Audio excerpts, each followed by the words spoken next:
In a classroom, a boy writes his last will. He intended to die, but before that, he wanted to leave a record of his school life. That same day, on the rooftop of the school, 3 boys from his class sang happy birthday to him while kicking him fiercely. They made him eat cake from the floor and recorded it just for fun. When the bell rang, the boys decided to leave, but not before throwing the protagonist's shoes. They had to hurry because the teacher could be very annoying. However, Lee Do-yoon stopped to ask the boy, who was still on the ground, to bring cake the next day, and they would celebrate his birthday next year as well. The boy only responded with a fine while insulting him in his mind. Im Da-jun went searching for his shoes, and the teacher scolded him when he saw him from the window. All the kids looked at him, some feeling sorry for him, others mocking him, and he felt embarrassed, as if he were naked in front of a full auditorium. Im Da-jun endured going to school with his aggressor, but he decided to stop enduring it. He just wanted to be free. In the letter he wrote to his parents and siblings, he confessed that, regardless of whether he was going to a better place or not, it would be better for him if Lee Do-yoon,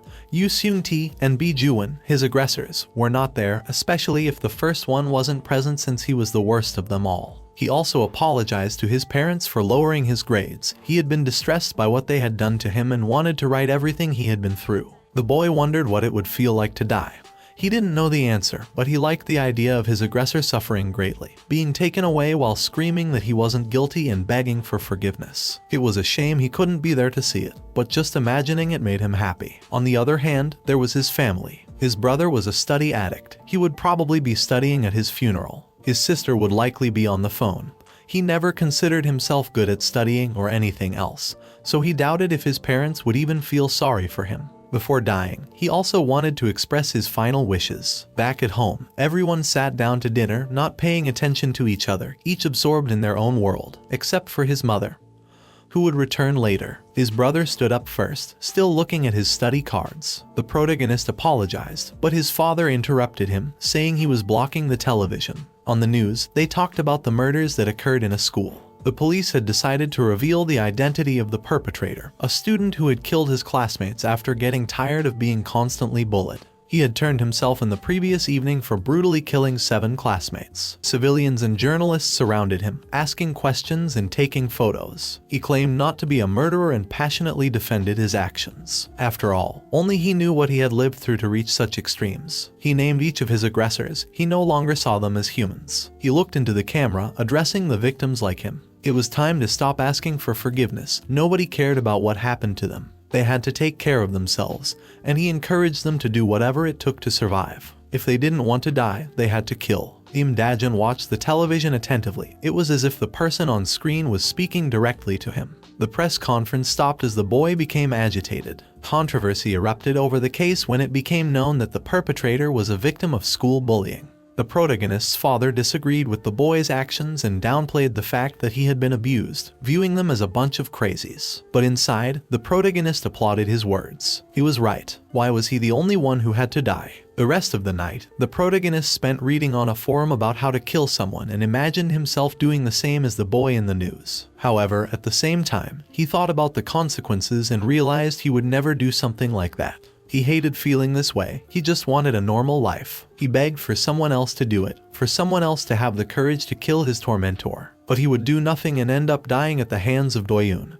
and he didn't want that. So, he looked for a toolbox and the necessary items, and upon returning to his room, he stabbed his pillow repeatedly with a screwdriver. He promised himself that it wouldn't be him who died. It would be Lee Do-yoon, or, at least, that's what he told himself. The next day, while in class, he started to doubt. He could do it any other day, as long as the boys didn't mess with him. But he didn't get a chance to fully form the idea when he received a blow to the head. It was them. They asked him to bring the cake and wanted to celebrate his upcoming birthday. This angered him, who touched his pocket without looking up, searching for the sharp object while wondering if it was a good time to do it. Should he stab the leader first and then his friends, or just kill Lee Do-yoon? He had practiced and was sure he could do it, but when he finally held the object in his hands, the boy waiting for an answer touched his shoulder, causing the protagonist to look up. As he looked into the boy's eyes, he realized he couldn't do it. It was like Pavlov's dog, an experiment in which a dog was repeatedly fed after hearing a bell, and as a result, the dog started salivating just by hearing the bell. In his case, after years of being beaten, he had developed a conditioned fear. Everything happened just by looking at his face. Fear started in his neck and then paralyzed his whole body. The entire plan he had formed in his head vanished. Seeing that he had brought nothing, Do-yoon started hitting him, and the boy simply hid the object he had intended to use as a weapon. He hated himself. The boy kept hitting him, warning him that he wouldn't escape easily, that they would have a party, and he had to follow them after school. After classes, the boys went to a building under construction. When they arrived, there were some cans of drinks, soda, alcohol, bags of chips, and instant soups. The boy put his arm around the protagonist's shoulder, telling him to cheer up because he had something better prepared for him. The protagonist refused because he had never drunk before, but declining was not an option. Do-yoon started preparing a special drink in a glass, not only adding the mentioned items but also some used socks, dirt, and a bit of saliva. The boy had to drink it all, or they would hit him. When the protagonist tried to refuse, he received a slap and had to muster the courage to drink it. The others laughed and started recording, but he couldn't bear it for long and ended up vomiting.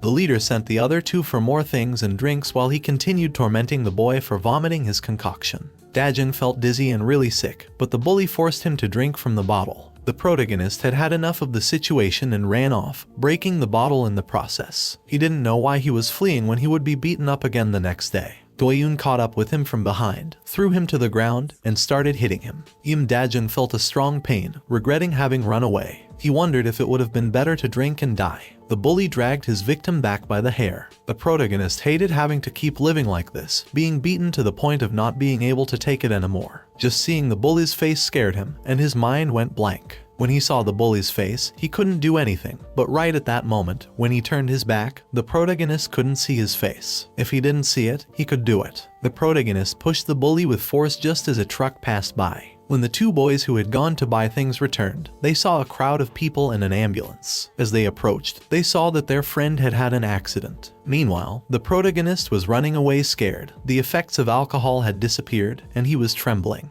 He had done it. If he hadn't, he would be dead. That was the moment everything began.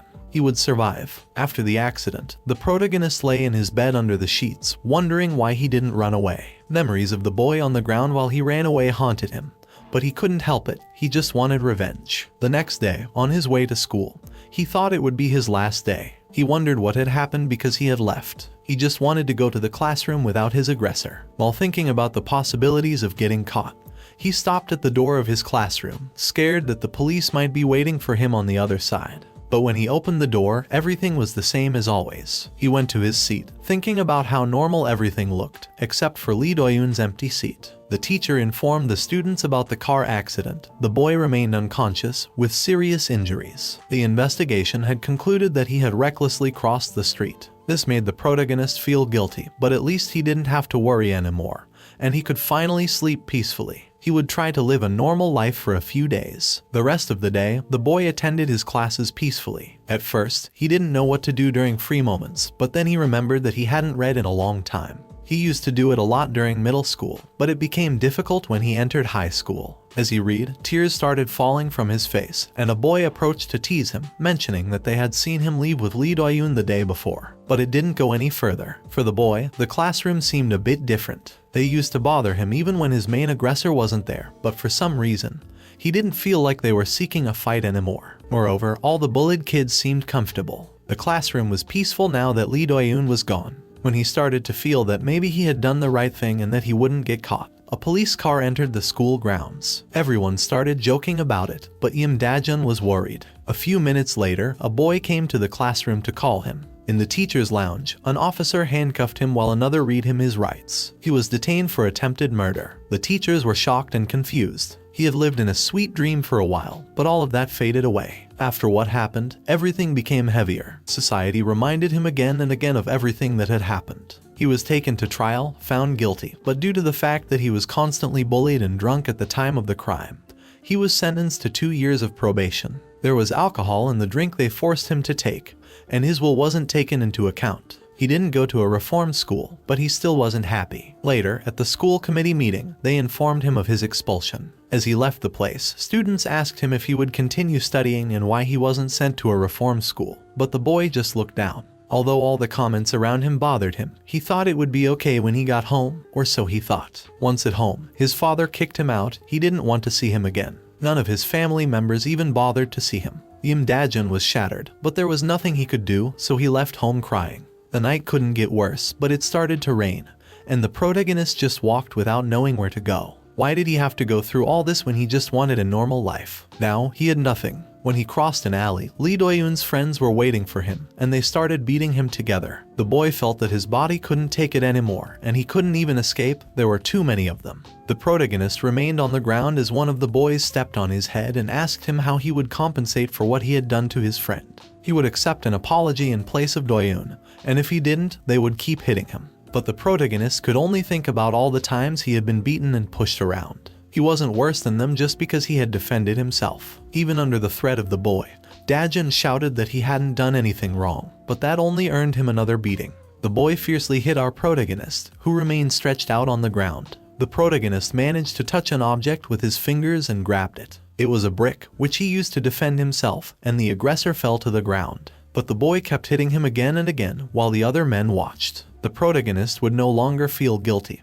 He knew what he had to do to get out of that mess and survive. He had to kill. The other boys began to threaten him, wielding sticks and heading straight for him. The protagonist held the brick tightly as he received blow after blow. He mustered up courage and struck one of them with the brick in hand, making him step back. But another one took advantage of his distraction and attacked the protagonist forcefully in his back, causing him to fall to the ground, which they used as an opportunity to hit him even harder. Two of them held him by the arms, and when the third one tried to hit him, a mysterious man arrived at the scene with ramen, scolding them for being in his home, referring to the construction site. The boys asked him to leave, and he seemed to comply. But when the protagonist let his guard down, the man poured the soup over him and delivered a kick to his face, leaving him unconscious on the floor. The others became alert, but one by one, they were all defeated by the man using unconventional tricks. When he reached the last one, he asked if he was going to fight with that, referring to the stick he was holding. The mysterious man had a folded newspaper in his hand, and the nervous boy thought he might have a knife. But the man threw the sheets, and they turned out to be only chopsticks. He kicked the boy, making him fall to his knees, and started pulling his ears to annoy him. Im Dajin watched in amazement as the man defeated the whole gang single-handedly. The few who managed to get up ran away, and the protagonist approached to express his gratitude, but the man just called him his property and was upset about the spilled ramen. Dajin seized the opportunity to ask him to teach him how to fight in exchange for buying him more ramen. He wanted to become as strong as him. Back at the construction site, the mysterious man was eating his soup while the protagonist told him what had happened and why he wanted to become stronger. The man congratulated him for what he had done to Lee Do-yoon, but still, he wouldn't help him with that. The boy was smart, but he had never fought in his life. To that man, the boy was just like a flower in a greenhouse, living a normal life. There were much more dangerous things outside. Despite his insistence, the man didn't budge, but neither did the protagonist. In the following days, he followed the mysterious man everywhere and copied every little thing he did, like rummaging through dumpsters, stealing food, and sleeping in parks. He imitated every action and aimed to become as strong as him. He had to adapt to all scenarios. His life was like that of a wild animal. There were moments when he began to doubt, but seeing the man fight convinced him that it was what he wanted. If he became like that man, he could get his revenge. At one point, the mysterious man noticed that he was being followed and asked him if he was still trying to learn to fight. The protagonist affirmed that he was, and the man said he would help him if he did something for him. He had to kill someone, Park Young-hyun, one of his aggressors. The man told him that if he wasn't ready, he could go home, and if he only followed and cried, he would be left behind. The protagonist didn't understand why he couldn't do it, but he continued to be the only one suffering. The man advised him, saying he had hit one of the boys with a brick, and it wasn't wrong, but it wasn't enough. What he was doing was just a rabbit fight, not revenge, just a cornered prank. On the other hand, Young-hyun desperately sought information about the construction worker they had fought with. Unbeknownst to him, the protagonist waited stealthily behind him for the perfect moment to attack. He would switch places with him this time.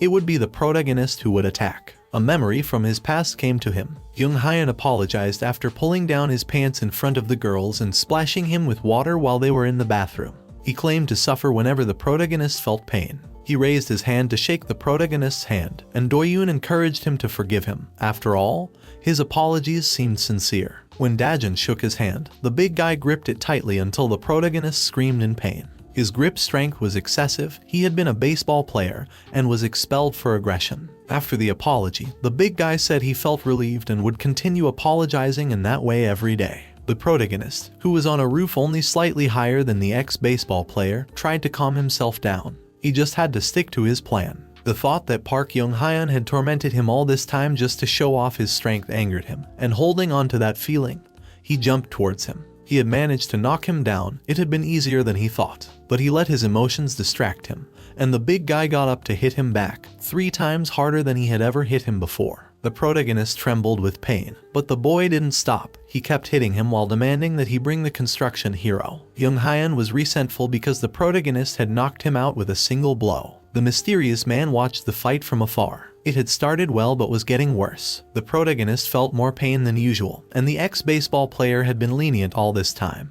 But he wanted to live with the cool guys and feared they would play with him like a broken toy, referring to the protagonist. He had been a fool to come and fight. However, Dajun threw a bag of garbage at him, which broke on his face and confused him. This surprised the man who watched them from afar. It was the moment to attack. Now he couldn't see him, and although this wasn't entirely true, the boy went on and grabbed him by the clothes. But the big guy hit him to free himself, cornering him against a wall. The protagonist tried to blind him, but before his fingers could even get close to his face, the other man firmly held his hands. The mysterious man realized that the boy had been imitating what he had seen in his fights, and while it was good to follow an example, he was doing everything very clumsily. Im Dajun looked at his aggressor with hatred as he hit him.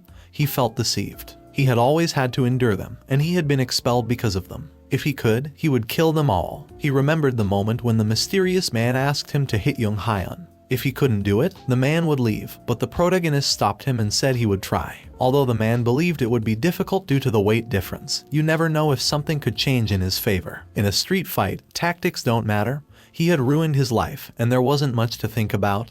He would do what was necessary. The man seemed to have lost hope that the boy would win and was about to leave when the ex-baseball player hesitated. The boy pushed him with what looked like a knife wrapped in newspapers. The huge guy wasn't going to fall for his trick, but when he took the weapon, he was surprised, and the boy smiled. It seemed like he really had a weapon. Someone standing in front of him with a knife seemingly out of nowhere was highly improbable. But for many people, the mere presence of a knife froze them with fear. The boy kicked the big guy, and the latter started running in the opposite direction. The man who was watching from afar considered that if he had learned to make a fake knife, the other boy must have noticed the different texture when he grabbed it. However, judging by his reaction, he perhaps didn't notice. Dajun was crazier than he thought, and that could end very badly. As Young-hyun ran, he took a wrong turn and ended up in a dead-end alley. The protagonist followed him, seeming to have lost control. He was mad with rage. When he got closer, he hit him hard in the head without stopping. The boy being hit didn't want to lose against what he considered a loser. If only he could do something about it. So when Dajun kicked him, he pretended to be hurt and asked him to stop.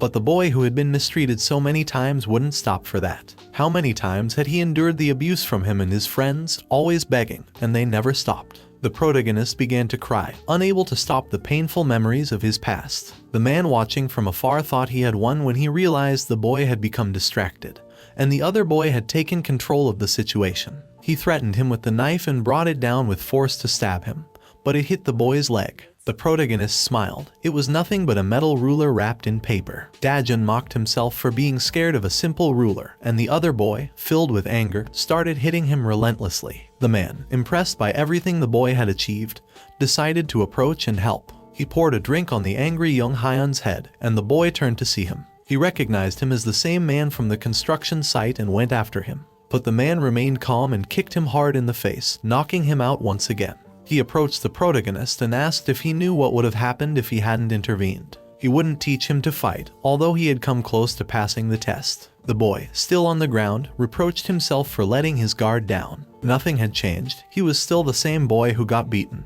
He had lost again. He hit his fists against the ground with anger. The man crouched next to him and asked once more if he wanted to be strong, even if he got beaten like that. The boy nodded, and the mysterious man gave him another chance. But this time, the training would be much harder. Later, they walked through a neighborhood full of stairs where Im Dajun had never been before, wondering where they were going. On the other hand, the man explained that although for him, the bullies from his school were the worst scum, the real danger he could expose himself to was outside. There were some people whom nobody would accept in schools. It wasn't enough to leave school. If Dajun decided to live on the streets, he would encounter people who were much worse than those he knew now. Those who have nothing to lose are terrifying. There are guys who are incredibly dangerous out there. After saying all that, the man stopped in front of a house. That's where those people gather and live. The boy was surprised and asked why he had brought him there, but the man pushed him inside the house and challenged him to survive there, closing the door and leaving him alone. The protagonist knelt on the floor, wondering what the man meant by surviving,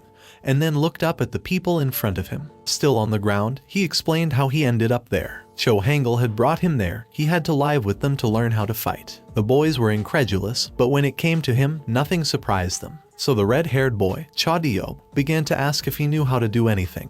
But Yim Dajun denied everything. He didn't know how to do anything. The red-haired boy couldn't believe that Hangul had brought someone so useless, but another boy, with long hair, proposed to let him stay for the night. Diob took him to a small room where there was only a washing machine and warned the boy that he wouldn't stay for free. If he wasn't good at anything, at least he had to put his body to work. The next day, he had to do all the household chores, and when it was time to eat, while everyone else feasted, he only had a can of tuna and a little rice. He couldn't complain since he was already receiving accommodation and food. A runaway teenager like him couldn't change his circumstances, and besides, he felt better there than in school. In the following days, he explored the neighborhood and realized how violent it was. It was much worse than any other place he had been to. He wondered if all gangster neighborhoods were like that. By accident, he made eye contact with a man who was with a group and his girlfriend. Dajun immediately looked away and tried to ignore them, but the man stood in his way and started bothering him. He was only trying to intimidate him and show off in front of the girl. But unlike before, Yim Dajun wouldn't let himself be stepped on again.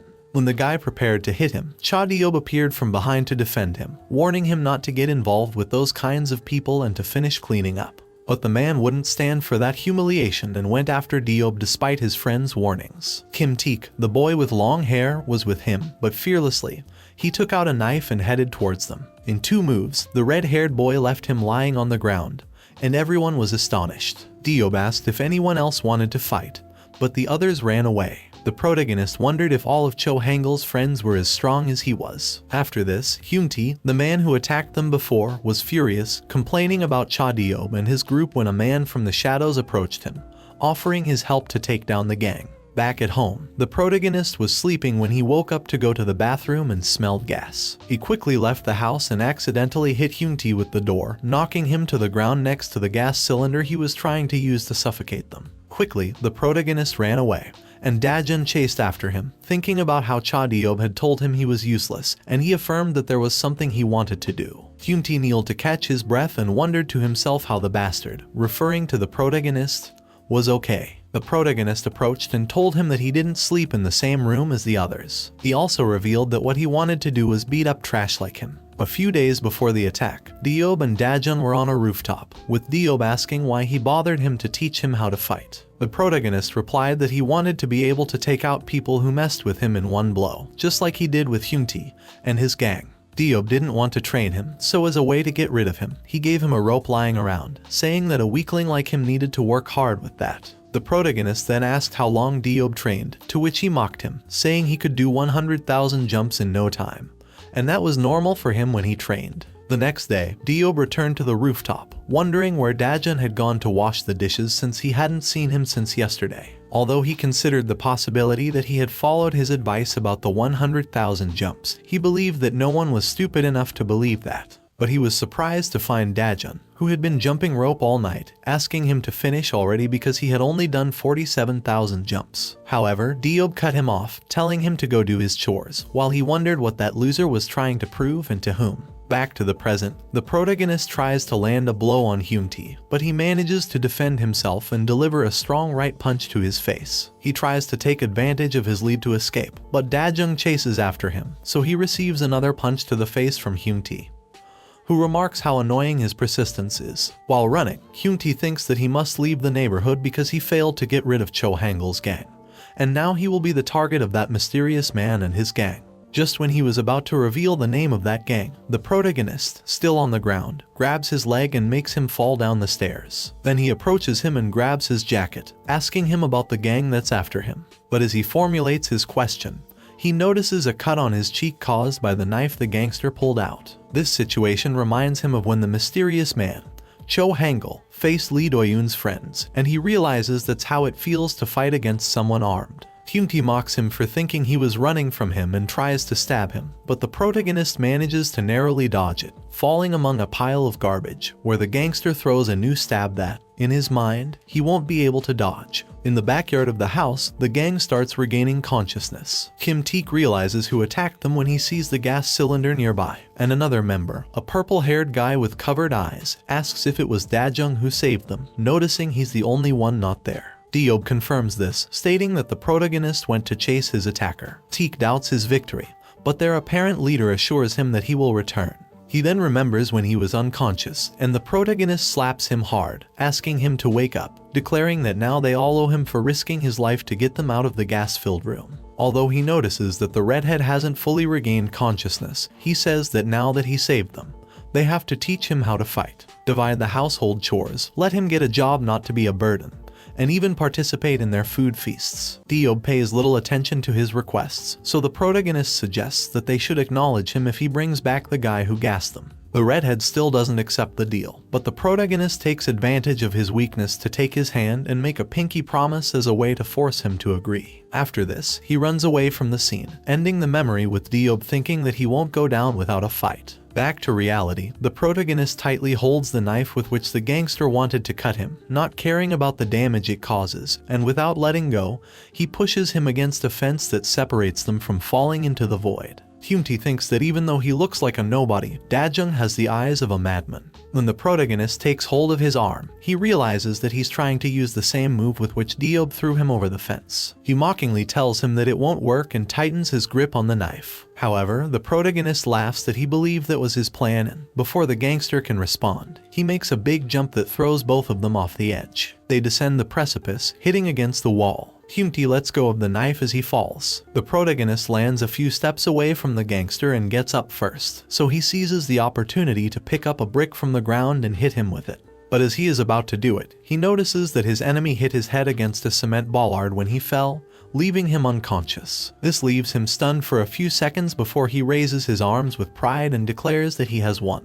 With teary eyes, he thinks that he finally managed to win against a gangster he thought he could only defeat in his dreams, and he wonders if he has a natural talent for fighting or if he can now take on anyone who messes with him. Although his inner monologue is interrupted when he notices that the knife Hyun-tae was carrying stabbed into his abdomen during the fall. In pain, he falls to the ground, gradually losing consciousness, thinking that despite believing he got his revenge, his actions were all in vain. When the protagonist opens his eyes again, he finds Deob and the rest in front of him, in a hospital bed, covered in bandages. He starts recounting how after becoming unconscious, the fugitive family found him, and thanks to them, he was able to safely recover in the hospital. A doctor stated that the knife wound was shallow, and he actually passed out due to the impact of the fall. However, there was no trace of Hyun-tae when the group found him. At that moment, Deob teased him, saying that he lost and shouldn't pretend otherwise, but asked if they at least owe him that much after saving him. Dajung explains that despite his loss, the group agreed to fulfill the promise he made with the redhead. While Taek praised him for jumping on that guy, Cho Hangul arrives and asks if he's ready to learn how to fight or if he's going to run away. Determined, Dajung says he wants to start immediately after being discharged. Leaving the hospital, the protagonist tells how the gang fulfilled, as a sign of gratitude, his second biggest wish after learning to fight. On the rooftop of the house, the gang is gathered, and Taek prepares bacon while telling Dajung that he could have asked for something much better than pork belly. He's surprised to see how eagerly the protagonist eats the feast before him. Deob comments that if someone saw him like that, they would think they were starving him, which makes Dajung cry. And the girl in the group scolds the redhead for being the one who ordered them to feed him only tuna, although he defends himself by saying it was something they all agreed on. The other two guys try to comfort Dajung, but he clarifies that he didn't expect living on the streets to be so tough, and he just wanted to have a normal life. In response, Deob says that everyone in the group understands that feeling, that they know what it's like to go through tough times, and if he wants, he can continue living with them, with the promise that they won't treat him as their servant anymore. This makes the protagonist happy, and he thinks he can't remember the last time he genuinely smiled. He decides to enjoy the rest of the night, and one of the guys wonders where Hangul went this time. After the gas incident, the protagonist's life changed. For starters, he no longer sleeps in the laundry room but shares the same mattress with the other guys, though it's quite uncomfortable with them piling up. He also starts speaking informally to them, and although the age range among them isn't marked, it was a bit strange at first. Regarding household chores, although he thought they would be divided equally, everyone having part-time jobs led to the tasks falling on him and Hangul. When Dajun mentioned this to the older guy, he said he was the gang's leader, so it was fine if they didn't do anything. Besides, he was supposedly responsible for teaching him to fight. In the end, when Diob found out about this, he kicked Dajun out, saying that if he wants to live like they're equals, he'll have to work to cover his expenses like the rest, and they'll only teach him to fight when he's earned some money. So, Dajun went job hunting while Hajun bid him farewell and wished him luck, staying behind to clean the house. The protagonist managed to get a job at a pizzeria on the outskirts of the neighborhood. Even though it's only been 2 days since he started, he thinks he already wants to quit. The customers are rude and yell at him for not getting them what they want, and the owner tells him not to be so useless and come work on the weekend, even though it's a weekday job and he hasn't explained anything about what he has to do. Thinking it's better to look for a part-time job somewhere else, he says he needs to use the bathroom, but as he's about to leave, he runs into a beautiful girl who greets the owner as her father and asks about Diob's identity. Neon, as the pizza place owner calls her, tells him that Diob is the new guy and to train him since they're very busy. The protagonist blushes because of the girl and admits that it doesn't change how hard the job is and that, in the end, women have never been interested in him. However, when the girl looks at him intently and calls him cute, he thinks he might give it a shot. Little does he know how meeting that lady will change his life forever. On the other hand, Cho Hangul is in an alley with a wave of unconscious gang members scattered on the ground, with one of them begging for his life while he steps on his face. Without mercy, Hangul tells him to talk to that person to bring him the guy who gassed them, or he will take it upon himself to find and kill him. In Pizzeria Papa, Dajung is amazed by Neon's skills, like tossing and catching the pizza dough in the air, then praising how cool she is when she helps him open a jar of pickles without mocking him. And when she accidentally breaks a plate, she cleans it up and asks if he's okay, promising not to tell her father about it to avoid getting him into trouble. In his mind, the protagonist calls her an angel and thanks Teek for speaking with the owner to get him that job, and he even aspires to work there for the rest of his life. But everything changes when a rude customer yells at Neon for asking him not to smoke in the establishment, and watches him spill his drink on her. Angry, the protagonist tries to approach to hit him, but the owner stops him and tells him his daughter is okay. So, the boss goes to the customer and apologizes for Neon's behavior, saying she's new, and offers to refill his drink, which the offended man leaves. A submissive attitude that leaves the protagonist perplexed. Later, during the break, Dajun can't contain himself and asks his boss why he didn't do anything when it was obvious that the customer was at fault. Angry, the boss questions what he wanted him to do and if he's trying to ruin his business. On the other hand, Neon takes a more soothing approach and asks the protagonist if he comes from another neighborhood.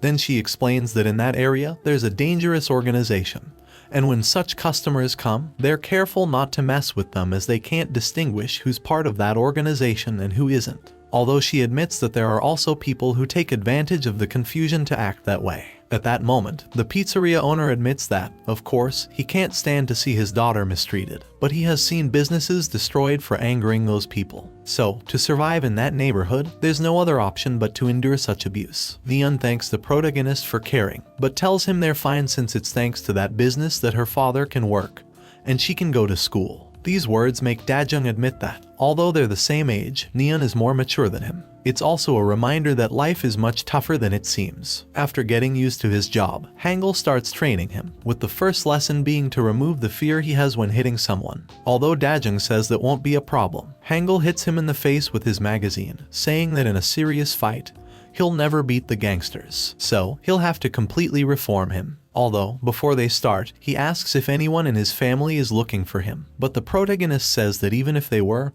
he has no reason to go back to them. This elicits a smile from Hangul. Subsequently, the protagonist says that Hangul took him all over the place as if he wanted to kill him, making him do all kinds of exercises like running, jumping rope, doing sit-ups, leg work, and more, although he still questions if it's the right training since he hasn't thrown a single punch in the last few days. When Dajung asks Hangul if there's a universal method to win every battle, he responds that he already taught him.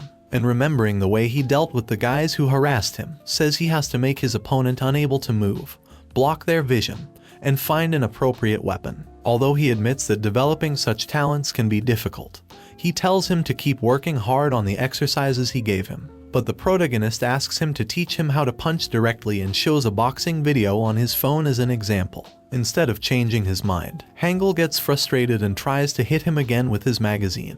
But Dajung reacts quickly and dodges it, surprising both of them. So, Hangul unleashes a series of punches at the protagonist, but he manages to dodge each one without much trouble. Seeing this, Hangul smiles sadistically and accepts teaching him how to punch with his body directly. However, instead of being happy, the way he said it makes Django nervous, and he asks him to wait. A few days later, in a warehouse, we find a man beating a motorcyclist with a steel bat, while he's accompanied by Hyunti's former gang members, and one of them asks what to do now that Cho Hangul is hunting their men. The older man, Chun Ki-woong, says they won't do anything or tell the Hyungs to avoid them finding out about the trouble they got into because of Hyunti. He's the person he's beating for failing to gas the fugitive family. Although he tries to defend himself, Ki-woong puts the bat in his mouth to silence him. Afterward, he looks at his henchmen and orders them to find Cho Hangul in the neighborhood and bring him in less than 30 minutes to avoid retaliation from the Hyungs. Although they try to say it's impossible, their boss doesn't accept objections and threatens to do the same to them as he did to Hyunti if they don't bring their enemy on time. Worried, the gang goes to the fugitive family's house and knocks on their door, but seeing no one, they consider joining Chun Ki-woong, although they make it clear that's not an option since Cho Hangul is better. Worried about not finding the group's whereabouts, one of them comments that they might be at the pizzeria. After this, Dajung walks to his work, wondering if they can change his pay to weekly since he hasn't worked in the last few days due to his training. But when he was close, he notices a broken window in the pizzeria, and inside, one of Hyunti's former gang members was lifting his boss while Neon was on the floor. The big guy asks the owner for Kim Taek's location, although he acts like he doesn't know, making him wonder if it's the right place for the criminal he was talking to on the phone. The protagonist watches the scene from outside, surprised, and the gang member notices, so he tells him to leave, which makes him look at Neon while silently promising to save her. But she silently tells him to run and not do anything, as they're fine. This makes Dajung remember all the times Neon helped him, admitting that she's much more mature than him for accepting so much mistreatment to protect the shop and her mother. At this moment, the gangster confirms that this is the right place and demands to know where Kim Taek is. Still, Neon insists they don't know anything. Angry, Dajung says he can't put her in danger, but he regrets not being the same as his companion. After saying this, he enters the pizzeria furiously, exclaiming that he works there. Kim Tae-young, the bulky thug who attacked the pizzeria, was 17 years old, weighed 110 kilos,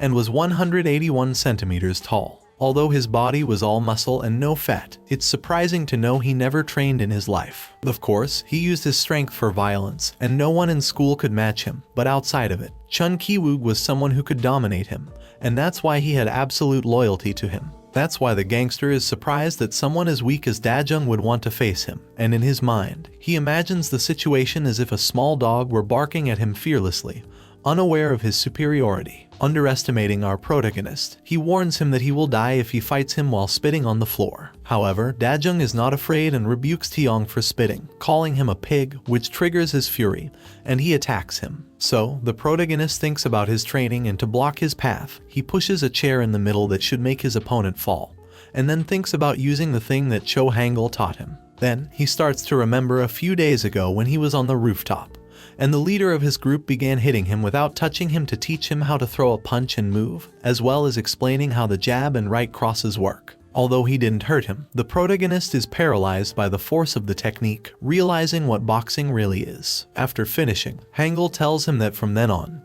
he will watch him carefully and asks him to keep training. Although it seems that the protagonist couldn't hear him, as his last punch managed to hit him and knock him out. Returning to the present, Dajung manages to land a jab on Taeyong and then capitalizes on the power to attack him directly with his right, which surprises Neon, who thinks her friend is different from usual. At the same time, Diop complains to Hangul on the phone for training Dajung instead of looking for a job. Still, Hangul clarifies that he doesn't want to look for work and believes Dajung is learning quickly and could fight soon. But the redhead believes he couldn't learn anything with such basic skills, emphasizing that when rookies fight, it's all about physical strength, especially with tricky bullies. In the restaurant, the protagonist watches in astonishment as his enemy acts normal despite the powerful punch he delivered to his face. After this, they both start an act where Taeyong tries to hit Dajung, but he dodges and takes the opportunity to strike back. although it doesn't seem to harm him due to his robust structure. During the exchange, the protagonist realizes that the gangster doesn't seem to know how to fight, but his strength makes any blow that lands almost deadly, so he opts to continue his strategy of dodging and striking. This goes on for a while until Taeyong corners him in a corner and lifts him by his shirt to hit him and choke him. Gradually, our protagonist is running out of air and wonders if he'll die when Neon tries to get the gangster to let him go. But her efforts are in vain as the thug throws her away. This leaves him wondering if he'll never be able to shake off that loser title, no matter what he does. Once again, we go back to the phone conversation between Hangul and Diob, where now the former is the one complaining, saying that it was Diob who told the group that Dajung knew how to fight, something the redhead accepts, but he remains firm in his belief that not everyone can fight even if they are taught, and not everyone is a genius like Hangul. But he responds that the boy might have an untapped talent. Back at the pizzeria, Dajung seemed about to pass out from lack of oxygen, but he remembers the second key to street fights, blocking their vision, and spits in Taeyong's face, causing him to let go in the process. Without hesitation, Dajung takes advantage of his lead and starts a series of attacks against the gangster, but he scoffs that he couldn't hurt him even if he punched him for 100 days. So, the protagonist remembers the third rule of street fights: find something useful in your surroundings, and grabs a bottle to give weight to his punches and continue his attack, which now seems to have an effect. Neon watches the scene in horror and pleads for him to stop when she sees her hand covered in blood from the bottle he's breaking. But Dajung doesn't stop and keeps attacking, recalling the times he was mistreated and making it clear that he's not afraid after what he's been through and even being stabbed. Neon comes closer and holds onto his arm, asking him to stop, as Taeyong is now unconscious. This leaves the restaurant owner stunned by the fact that his part-time employee could defeat a giant like Taeyong. The protagonist doesn't hesitate and threatens the unconscious thug, saying he'll kill him if he sees him or any of his accomplices around again. As soon as he says that, he falls to the floor, exhausted from the fight, although proud that he finally won a fight by himself, and says he'll rest for a moment. But this doesn't last long, as Taeyong's companions arrive at the restaurant, and upon seeing the scene, they assume it was the owner who knocked out their friend, so they challenge him to fight them now. With no other option, the protagonist stands up to confess that he's the one who took out their friend and now he'll do the same to them.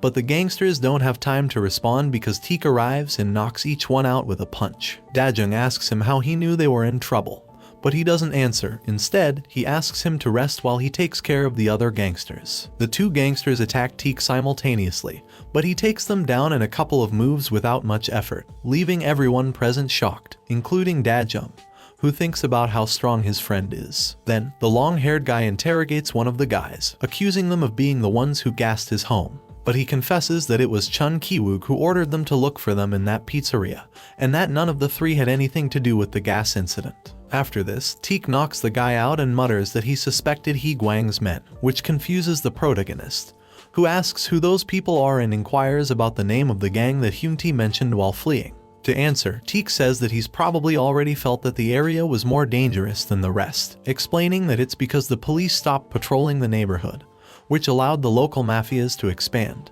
The protagonist assumes, then, that those people are from the mafia, but Teek refutes it, saying that they are men from a group of criminals in the area called He Guang, who precisely were the ones who drove out the mafia. However, instead of trying to fight the neighborhood people, this new group started controlling them just like the mafia did before, and Chun Ki-wook was the leader of this organization, and the most dangerous of all. The long-haired guy assumes that the reason why his family of fugitives is now being hunted is that they were the only ones who stood in their way, claiming their share of the neighborhood. So, he also ponders how they could have reached the pizzeria despite making sure they couldn't get there. The restaurant owner admits that his place was already being watched by Chun Ki-wook even before that, which leads the boy to ask why he never said anything about it. A flashback comes to the pizzeria owner's mind. He is facing a sea of flames being extinguished by firefighters, while they comment that the fire was caused by an accident in the kitchen that the owner of that ruined restaurant had. When he tries to approach that person, he screams in distress that it was actually the people from He Guang who caused the fire,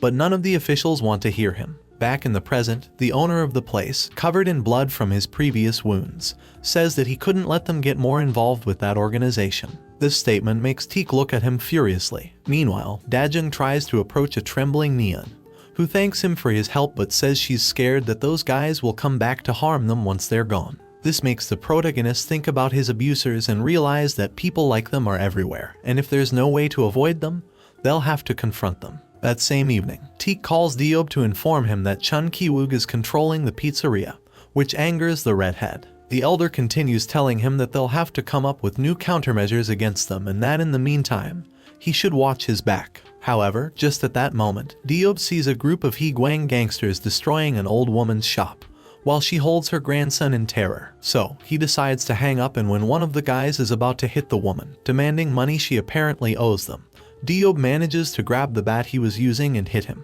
They threaten him, revealing who he belongs to, but he's not afraid and attacks them. When he leaves them all unconscious, he turns to the old woman to ask how she's doing, but she tries to warn him to turn around. But it's too late. Diob is hit with a metal bat by Ki-wook, who proudly says that he caught one of Hangel's lackeys. That same night, at the home of the fugitive family, the woman of the group scolds Teek for having gotten involved with Higuang at the pizzeria, suggesting they leave the place to avoid further trouble. Although the long-haired guy defends himself by saying that they have good pizza, and that's why he tried to help them. This increases the girl's anger, and she asks if they think they should deal with such a complicated situation.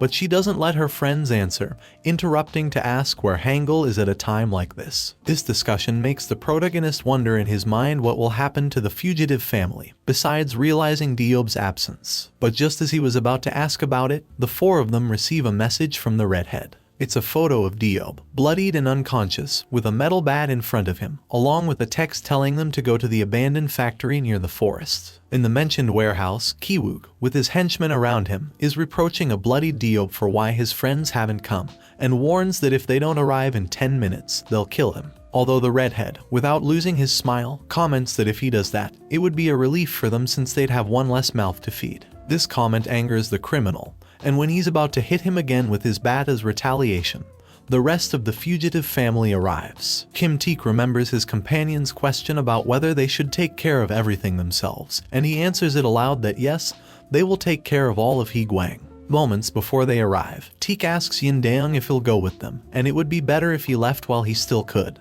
He says he can help, but when asked if he won't be a burden, he remains silent. Back in the present, in the warehouse, the girl comments that there are 10 people in the place, and Diob is the person at the back of them all, next to Ki-woon. On the other side, the redhead mocks that it wasn't necessary for them to come since he can escape whenever he wants. However, this earns him a bat blow from Ki-woon, causing the group's fury, with Teek warning him about what he'll do if he touches him again. But the blonde guy just puts his foot on Diob's head while he's on the floor to provoke them, saying how his team is worthless and insulting Hangul for not showing up. While the rest boil with anger, the girl is the only one who doesn't seem affected and asks why they are listening to him, as Ki-woon is just trying to act tough. She even insults his beard. Offended, Ki-woon orders his lackeys to attack the Hangul family, so the protagonist becomes worried about his group's chances of winning against the large number of gangsters they face. Although his doubts are dispelled when he sees how they indeed manage to overcome the enemy forces. Kim Teek lands a kick that takes down 3 opponents. Ha Sungbin, the guy with hair covering his eyes, executes a series of moves that incapacitate one of the thugs. With nothing else to do, another thug goes to attack the girl and Dajung,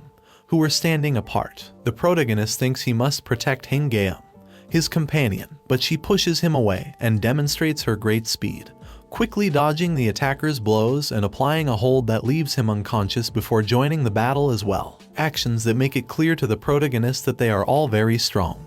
But although he wants to help, he doesn't know where to start. But one of the gangsters is coming for him, initiating a hand-to-hand fight. The protagonist comments that after a while of fighting, they have almost finished half of the gangsters and would soon be able to rescue their friend.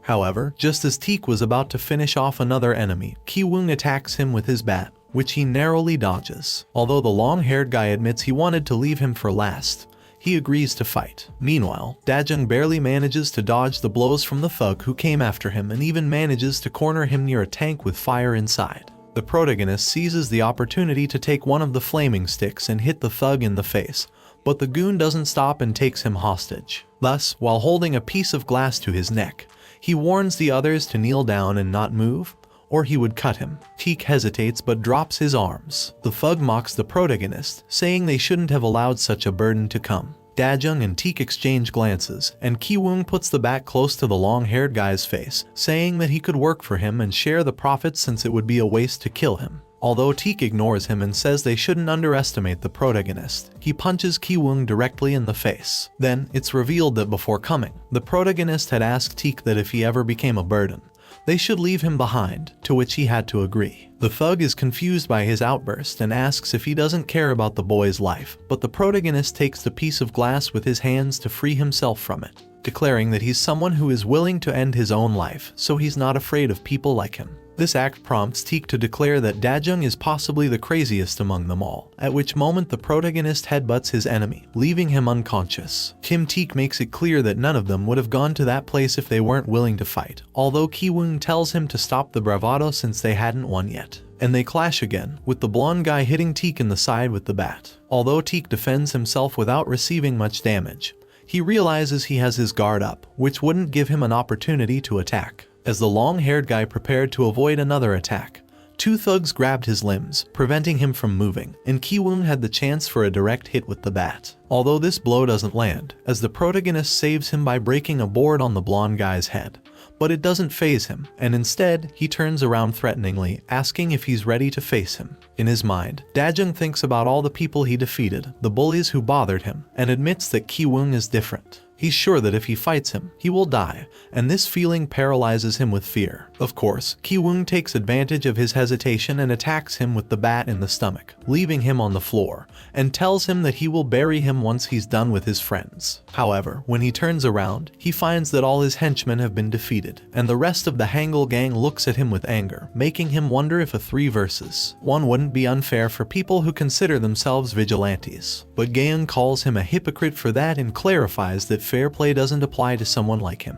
The 3 of them regroup and attack Ki-woong together. Ha Sungbin dodges a bat blow and lands a clean jab to his side, although it seems to have no effect on him, and he prepares to counterattack. Teek manages to get on his back in time to avoid an attack that undoubtedly would have been fatal, but it doesn't prevent the blonde guy from kicking Sungbin, sending him flying. Gaeung takes advantage of that moment to grab his leg and try to make him fall. Ki-woong lets out a furious scream and manages to free his hand with the bat to attack the girl and send her flying. Then, he takes Teek's hand and sends him flying as well. Such a display of skill surprises the group, so the long-haired guy says they'll be fine as long as they don't get careless. Nevertheless, the blonde guy seizes their hesitation and offers all of them to join him, making it clear that it's their last chance and they should think it over. Gaeung doesn't let herself be intimidated and tells him she'd rather leave that life of fugitives and go back home than join him. Her companions seem to agree, although it makes Ki-woong laugh, and he hits his bat against a wall. Suddenly, a new horde of dozens of Higuang members appears out of nowhere and surrounds the group.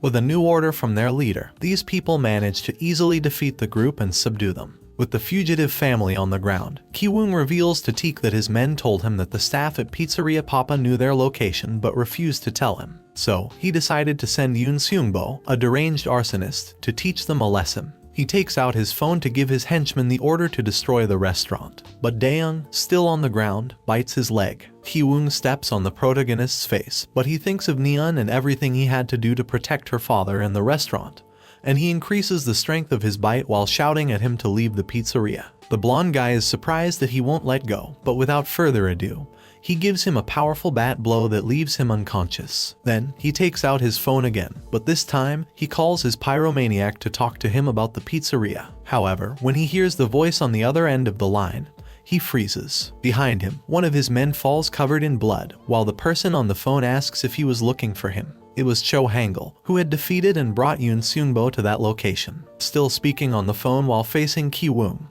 he says that today, even if everyone begs him on their knees, he won't stop. Ki-woong looks at Cho Hangul with a smile, mocking him that he supposed he had been running away from him. Although the rest of his squad is surprised that this is the person they were searching for, the one who had taken out so many of their men. Hangul simply replies that he was also desperate to find him, so he could have extended a more direct invitation. He praises Hangul for taking out his friends since they are not easy to defeat, and it had been a while since he saw Teek in such a state.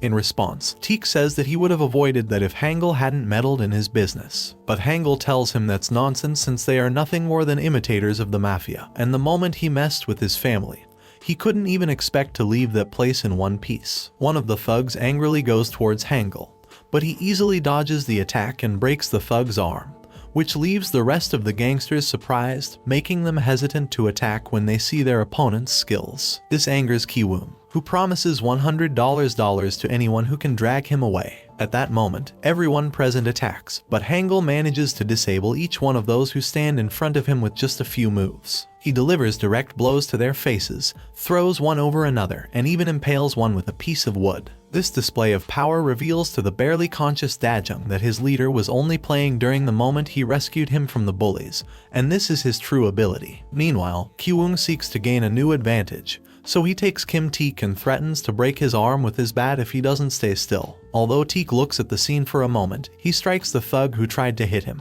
The leader of Higuang reiterates that his warning is serious, but Hangul, nonchalantly, continues attacking and tells him to do what he said. To the blonde guy's bewilderment, Teek explains that Hangul is not someone who is intimidated by threats, and that if he had, he would never have come this far. Frustrated, Ki-woong breaks the long-haired guy's arm and asks his rival if he regrets his decision now, but Hangul replies that they will see who will regret it in the end. Then, Ki-woong remembers talking to a man in the shadows, who tells him he heard a rumor that the Hangul family is in the administrative area, which is a big annoyance for them. The man also mentions the rumor that Cho Hangul himself is stronger than Big Hyung. Confused, the blonde guy asks what he suggests they do, to which the other person replies that they shouldn't get involved with that group, that they should do their rounds collecting debts while avoiding them. This angers him, thinking that he can't let them live if they are interfering with their operations. Back at the warehouse, Chun Ki-woong joins the fight, thinking that everything will be better if he manages to kill Hangul. But the younger guy agilely dodges his movements while making him hit his own subordinates with the bat. Just as Hangul covers himself from an attack by one of his henchmen,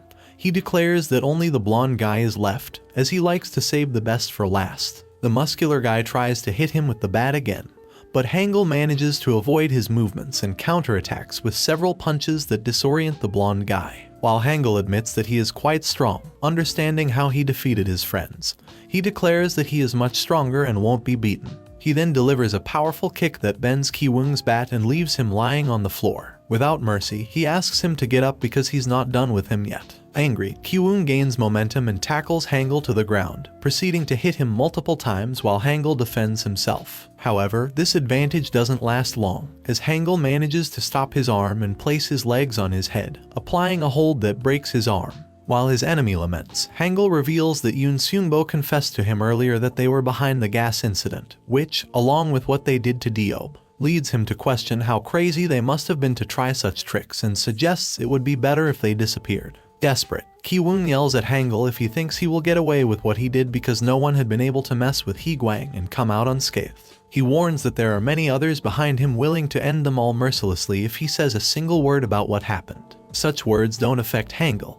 He grabs Ki-woong by the hair and drags him towards one of the tanks with fire in the place. At that moment, the blonde guy starts to remember again his conversation with the man in the shadows, asking him why he's so afraid of Cho Hangul, if they could send a group to easily take him out. His declaration makes the man laugh, saying that no one from Higuang messes with him or his group because they know that if they fail, Hangul won't deal with them easily. Back in the present, Ki-woong begs him to stop while his adversary gets closer and closer to that tank with flames. Ki-woong implores Hangul to stop, mentioning the other things he did to him.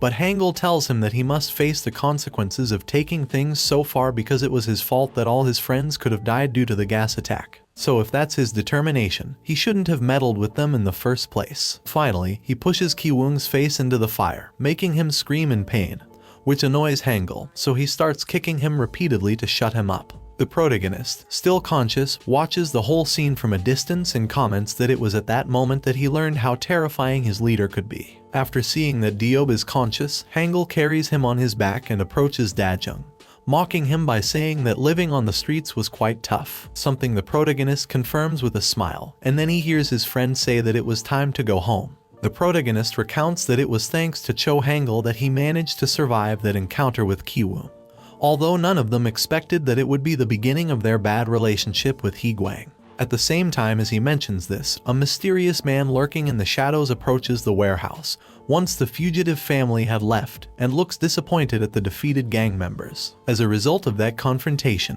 everyone except Hangul was hospitalized for a while. Although it would be difficult to settle the hospital bills, they were fortunate that the owner of the pizzeria found out about the incident and paid all the outstanding accounts, perhaps as a way of thanking them for getting rid of Chun Ki-woon.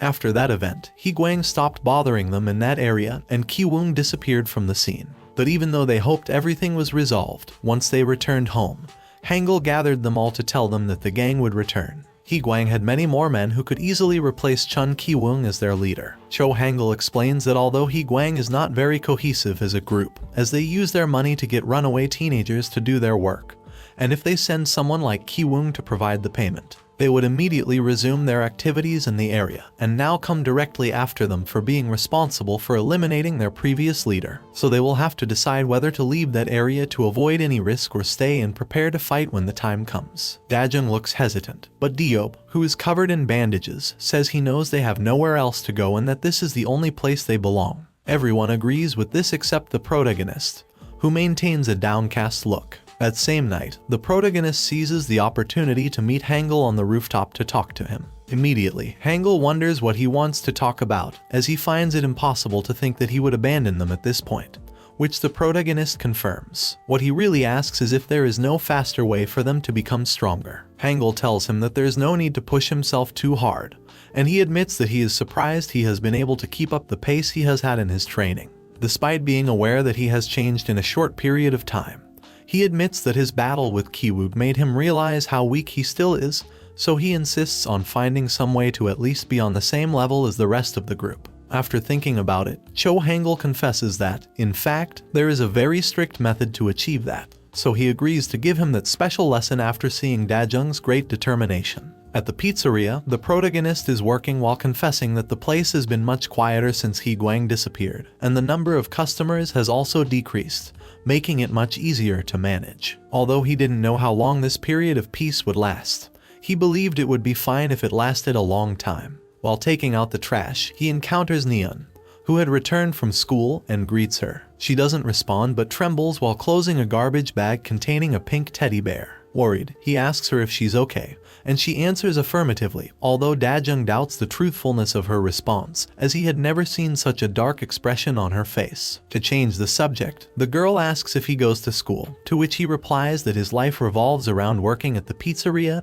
and doing household chores. Her question makes Neon think, and she sporadically asks him if he would like to go out together tomorrow after she finishes school. The protagonist accepts, and only when she leaves does he realize that he will go on some sort of date with the girl he likes. The next day, the protagonist goes to Neon's school as she was taking a long time to come out. He feels embarrassed because he has fixed his hair and is wearing clothes that are atypical for him, following Diob's advice, who found him before leaving and made him dress that way. When he looks at his reflection in a car's mirror to see if he really looks good, he hears the laughter of some girls who were talking about something, and he thinks they are making fun of him, which makes him even more embarrassed. However, when he sees some guys leaving school, he realizes that even though it hasn't been long since he stopped attending school, dressing in a uniform like everyone else, it feels as if they are worlds apart now. When he turns to look inside the school to find Neon, he sees her surrounded by several of her male classmates. One of the guys, who has neatly combed back black hair,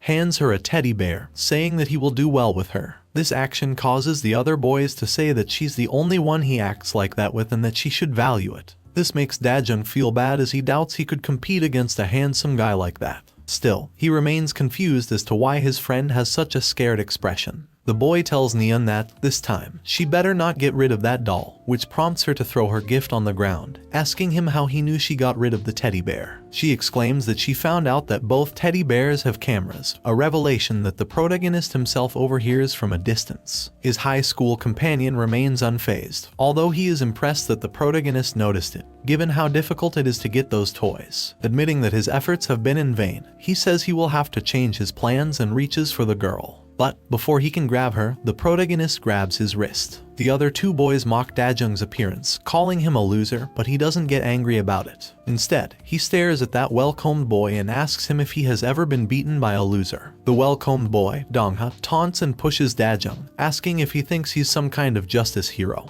and then he takes Neon's hand, demanding that she go with him. However, his friends warn him about the protagonist, but it was too late as he manages to land a strong punch on his nose, leaving him bleeding. This infuriates donghua, who reminds him that he gave him a chance to leave before getting into a fighting stance, one that the protagonist recognizes instantly and realizes that donghua knows about boxing. Dajun tries to throw a right punch, but his opponent ducks and counterattacks with a punch to the jaw. Donghua realizes that Dajun knows about boxing, but he declares that his tricks won't work against him. However, the protagonist doesn't back down and says that it's not a boxing match and that he could split his head open if he keeps talking that way. Believing that he's trying to act tough in front of Neon, Donghua prepares to continue the fight. However, Donghua's friends stop him, as a group is recording them, and it's dangerous to create a crowd since they're still in school, and the teachers might get involved. Reluctantly, Donghua agrees to leave but warns the protagonist that he now knows his name and who he is. After that, Neon and Dajun are at a restaurant, where the protagonist tries to get her to open up to him, telling her how he, too,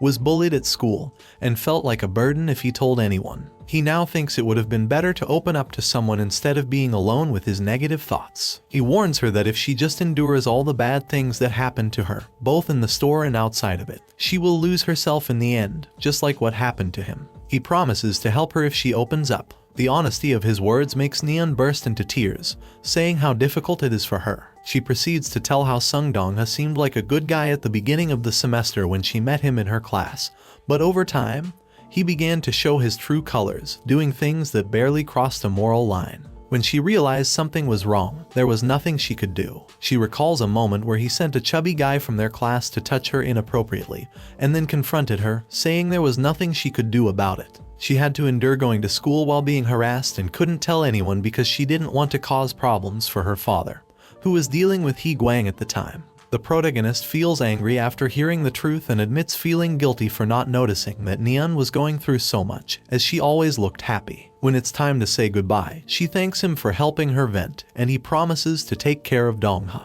On the other hand, Donghua is at a club with his friends and a girl, whom he has menacingly wrapped his arm around, demanding that she sing for them. The girl pleads with him to let her go, but he tells her not to ruin the mood. Suddenly, the girl's boyfriend arrives and sees what he's doing. He tries to hit Donghua to defend her, but Donghua is much faster and ends up punching him in the face. Then he starts kicking him while he's down, making the girl kneel and beg him to leave him alone, to which he agrees if she starts singing. Trembling, the girl starts singing immediately, impressing one of the people present with how her attitude changed, calling it true love. Donghua finds this funny and orders them to keep an eye on both of them while he goes to the bathroom. While walking to the bathroom, Donghua talks with one of his friends about the girl they are with, saying that she's somewhat boring and that Neon would be much better. His friend tells him that she's too proud for that, and Donghua responds that everyone has their weak points. Then, Donghua asks if he found any information about Dajun, and his friend reveals that he found out he was expelled, which makes Donghua wonder how Neon knows a vagabond like him. His friend asks if he wants that information to take revenge for what happened earlier. However, Donghua says that good girls will do anything for their man, using the example of what happened earlier with the singing girl. So, he orders one of his henchmen to follow Donghua to do the same to Neon. He plans to go tomorrow to find the protagonist to beat him up and make Neon yield to them. However, the protagonist arrives and says that it won't be necessary. He punches Donghua's friend in the face with a fire extinguisher, declaring that he's there to crush their skulls. Surprised, Donghua asks how he knew where he was. The protagonist replies that the guy who was following him got lucky. He remembers how Cho Hangul found him and revealed his location after brutally beating him. Donghua doesn't want to be intimidated, so he attacks, saying he's glad the protagonist is there. But the protagonist thinks angrily about everything that guy has done to Neon. He opens the fire extinguisher to spray him, blinding his vision, and thinking that he has nothing left to lose in his life, he lifts the fire extinguisher, intending to kill them all. A while before, when Dajun met Hangul, the latter told him that the guy who is following him seems to have been sent by Sung Donghua, and he's probably following him because he fought them before. Hearing this, the older guy reveals that this is fortunate, as it will give him a chance to train that special lesson he had mentioned earlier. Surprised, the protagonist asks what that lesson is, and his leader responds that it's about getting into real fights. Back to the present, the protagonist uses the fire extinguisher against Donghua, but the boy manages to avoid the attack with his right arm, even with his vision blocked. Dajun admits that under normal conditions, he wouldn't stand a chance against Donghua, so he needs to take advantage while he's distracted to finish him off. He attacks him again with the fire extinguisher, but his opponent moves his head, which he uses as a chance to try to punch him. However, donghua manages to dodge his surprise attack and counterattacks with a series of direct punches to his face, a combination that makes the protagonist realize his opponent is on another level, so he needs to keep his guard up. However, the barrage of attacks prevents him from focusing on that, and he ends up on the ground after donghua lands another direct punch to his face. Donghua insults him but thanks him for coming to him, as it saved him the trouble of going after him. Now he can do whatever he wants with Neon since, after beating him up, she will do anything to avoid him touching her again. He admits that the thought excites him, recalling the times he got to grope her at school. His statement disgusts Dajung, and he launches himself at the other boy with a series of punches that donghua gracefully dodges without much trouble before positioning himself under him. But just as Dajung thinks he will land a straight punch to the jaw, donghua uses a jab that hits him in the face. This makes the protagonist admit that he can't land a hit, and in frustration, he wonders why he can't be like the fugitive family and finish off his enemies in a few moves. Feeling powerless, he accepts that he can't win with his skills and that it's best to give up. As donghua prepares to strike again with his right hand, the protagonist puts his hand on the door, and when donghua is about to land the blow, he opens the door, protecting himself from the attack and hurting donghua's hand in the process. Seeing that, he accepts that boxing won't work against him, so he'll surrender trying to beat him in that style and opt to fight his way. Afterward, the protagonist tries to approach his opponent, but donghua manages to land several jabs to keep him at bay. Donghua mocks him, saying that if he wanted to, he could have killed him already and that he wouldn't even be able to touch his bag. However, Dajung just taunts him to stop boasting, stating that his right hand is wrecked from hitting the door, and that's why he can't use it. In his mind, donghua worries that his opponent will notice his disadvantage and admits that if he were in good shape and hadn't been caught off guard by that fire extinguisher, he could have easily finished him off with the full power of his right hand. Despite all his doubts, he exclaims that there's nothing he can do about it now, as he hasn't been able to lay a finger on him so far, and a new wave of jabs begins. The protagonist defends himself as best as he can while enduring the blows. Slowly, he gets closer to his opponent, taking advantage of donghua's injured hand to advance, but donghua prevents him from achieving his goal and lands a straight punch to his jaw with his right hand. However, using his injured hand caused donghua to be distracted by the pain, which the protagonist uses to close the distance, and embraces him in a way that restricts his movements, a move Hangul taught him before. Once again, Dajung recalls a moment earlier when he complained to his friend that he should teach him another move, but Hangul explained that even if he learned something new, he still wouldn't stand a chance against a former boxer. This confuses him, and he asks why he should fight then if he has no chance of winning. Hangul responds that losing is also something that will help him improve. But this doesn't make Dajung feel any better, and he says he can't lose if he wants to help Neon. Seeing his desperation, Hangul puts his hand on his head and asks him if he really thinks he's a former boxer, because if that's the case, then it's best to get close and grab him to prevent movement. Although he has a name in boxing, he doesn't see it as something important to mention. Donghua is surprised and yells if he endured everything just to use a clinch. But Dajung follows Hangul's instruction, grasps the back of Donghua's head, and delivers a powerful knee to his ribs while asking him what that clinch is. He continues to remember Hangul's words about following up with a barrage of knee strikes, no matter which area he chooses. The protagonist continues to deliver multiple knee strikes to Donghua. Donghua thinks his situation is dangerous and about to collapse, but the thought of being defeated by that loser gives him strength,